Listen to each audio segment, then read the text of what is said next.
কোনো শাসক যখন জনবিচ্ছিন্ন হয়ে যায় তখন শক্তিশালী বিদেশি প্রভুরাও তাকে ছুঁড়ে ফেলে ডাস্টবিনে। প্রায় এক যুগ আগে ঠিক এই কথাটি বলেছিলেন তিনবারের সাবেক প্রধানমন্ত্রী খালেদা জিয়া। তার বলা সেই কথাটি যেন সত্যি হয়েছে ২০২৫ সালে।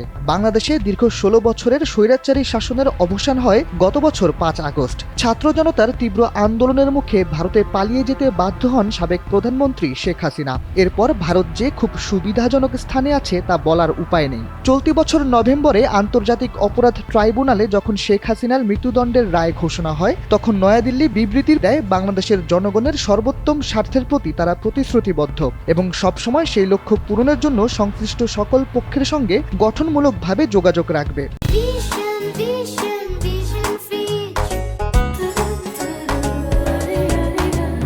ভারতের এই বিবৃতির পর মিলে যায় খালেদা জিয়ার ভবিষ্যৎবাণী। দেশটি শেখ হাসিনার পক্ষে নয় বরং বাংলাদেশের আইনের উপর শ্রদ্ধা জানিয়ে বিবৃতি দিয়েছে। আর এখানে যেন সত্যি হয়ে যায় খালেদা জিয়ার বলা সে কথাটি। তিনি বলেছিলেন, কোনো শাসক যখন জনবিচ্ছিন্ন হয়ে যায় তখন শক্তিশালী বিদেশি প্রভুরাও তাকে ছুঁড়ে ফেলে দেয় ডাস্টবিনে। রাজনৈতিক বিশ্লেষকরা বলছেন, ভারতের এই বিবৃতির আরও একটি অর্থ হলো নরেন্দ্র মোদীও মনে করছেন গণহত্যার দায়ে শেখ হাসিনার ফাঁসির দণ্ড যথার্থ।